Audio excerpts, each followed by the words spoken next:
আসসালামু আলাইকুম ওয়া রাহমাতুল্লাহি ওয়া বারাকাতুহু। ওয়ালাইকুম আসসালাম ওয়া রাহমাতুল্লাহি ওয়া আপনারা বারাকাতুহু। সবাই কেমন আছেন? আলহামদুলিল্লাহ ভালো আছি। পিছনের ভাইরা আলহামদুলিল্লাহ খুব একটা ভালো নাই। আলহামদুলিল্লাহ। আলহামদুলিল্লাহ। আমরা কি একটি ঘন্টার সময় আল্লাহর কোরআনের জন্য ওয়াকফ করে দিতে পারবো না ইনশাআল্লাহ? ইনশাআল্লাহ। আল্লাহ আমাদেরকে কবুল করে নিন। সকলে বলছে আমিন। আমিন। আলহামদুলিল্লাহ الحمد لله نحمده ونستعينه ونستغفره ونعوذ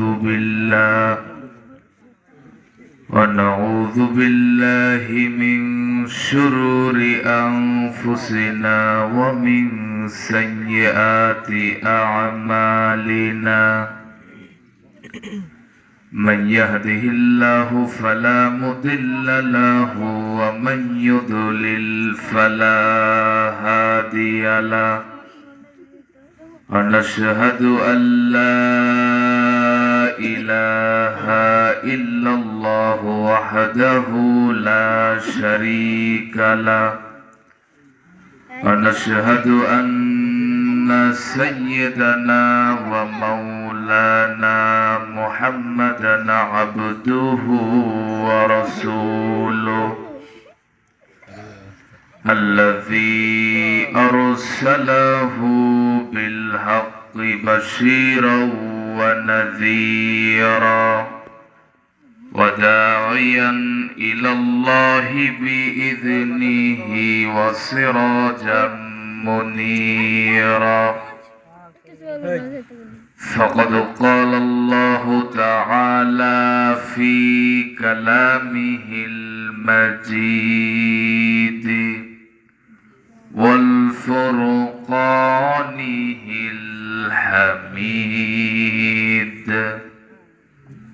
أعوذ بالله من الشيطان الرجيم بسم الله الرحمن الرحيم إني جاعل في الأرض خليفة. الله أكبر. صدقت يا ربنا. إن الله وملائكته يصلون على النبي يا أيها الذين آمنوا صلوا عليه وسلموا تسليما. اللهم صل على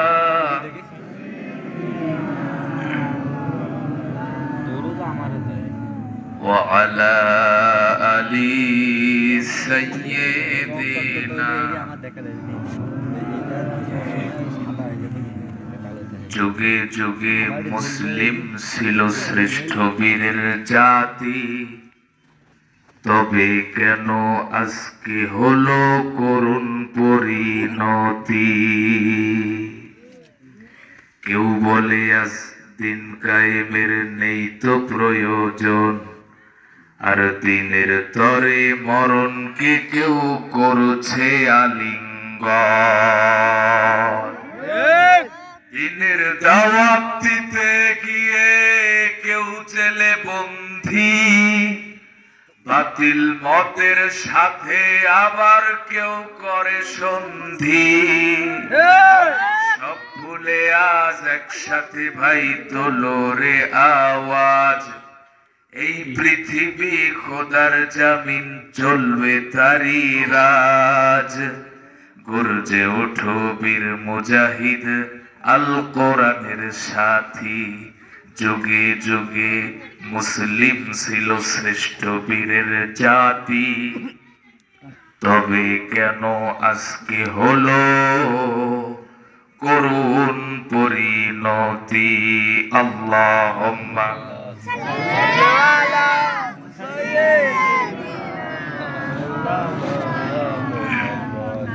وعلى آل سيدنا মৌলানা মুহাম্মদ।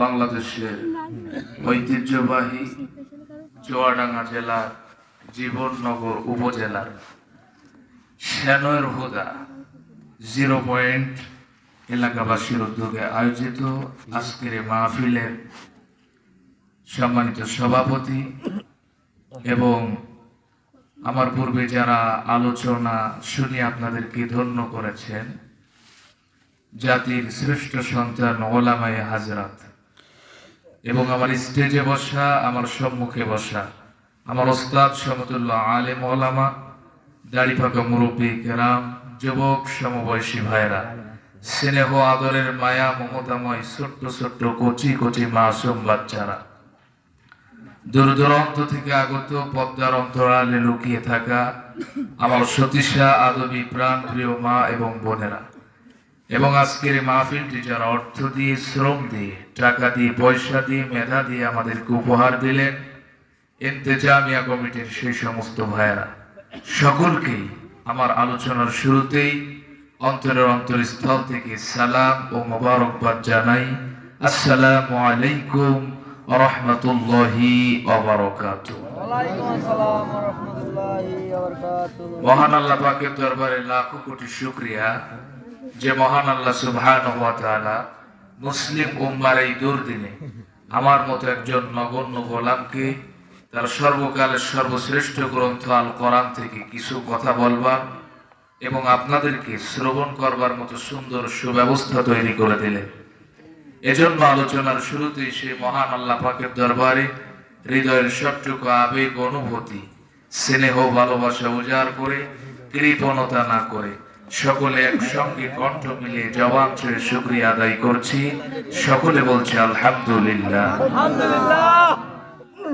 সাথে সাথে রাসূলের শানে দরুদ পাঠ করছি। সকলে বলছি সাল্লাল্লাহু আলাইহি ওয়াসাল্লাম। সাল্লাল্লাহু আলাইহি ওয়াসাল্লাম। সম্মানিত উপস্থিতি, রাত গভীর হয়েছে, যার কারণে আমি ভূমিকা ছাড়াই সরাসরি আমার মূল আলোচনায় প্রবেশ করতে চাই, যদি আপনাদের অনুমতি পাই। আপনারা কি আমাকে একটু অনুমতি দিবেন ভাই?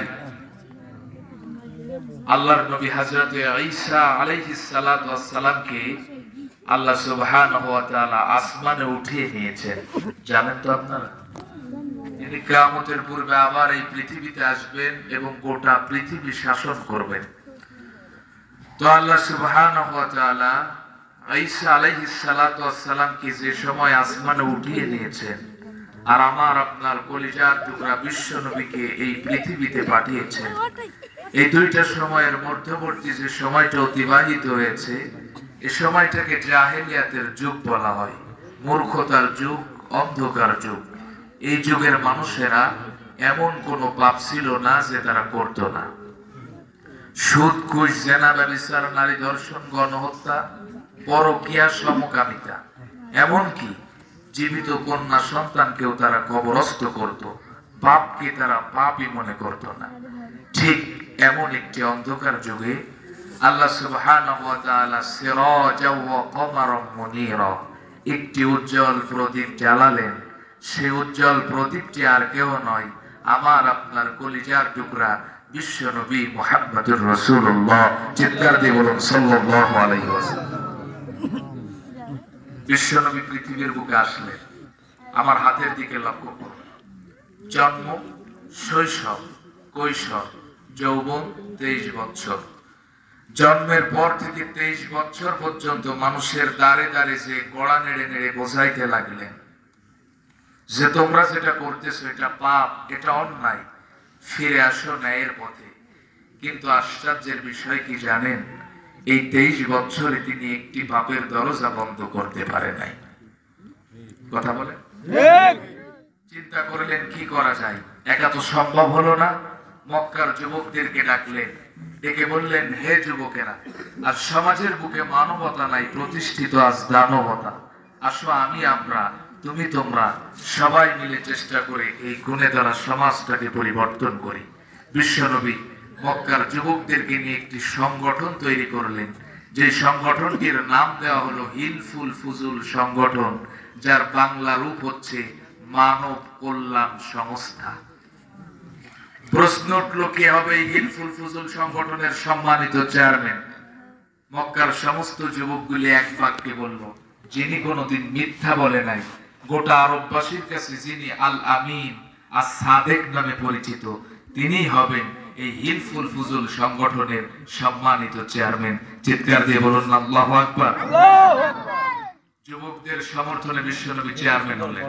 এবার মক্কার যুবকদেরকে নিয়ে মক্কার অলিতে গলিতে আনাসে কানাসে মানুষের দাঁড়ে দাঁড়ে যে কড়া নেড়ে নেড়ে বোঝাইতে লাগলেন যে তোমরা যেটা করতেছো এটা পাপ, এটা অন্যায়, ফিরে আসো ন্যায়ের পথে। কিন্তু অবাক করা বিষয় কি জানেন? 23 থেকে 40 বছর পর্যন্ত মক্কার যুবকদেরকে নিয়ে চেষ্টা করেও বিশ্বনবী ব্যর্থ হলেন, একটি পাপের দরজা বন্ধ করতে পারে নাই। বিশ্বনবী চিন্তিত হয়ে পড়লেন, বিশ্বনবীর মন খারাপ হয়ে গেল। জন্মের পর থেকে 23 বছর পর্যন্ত নিজে অক্লান্ত পরিশ্রম করে সমাজে একটি পাপের দরজা বন্ধ করতে পারলাম না, 23 থেকে 40 বছর পর্যন্ত মক্কার যুবকদেরকে নিয়ে চেষ্টা করেও ব্যর্থ হলাম।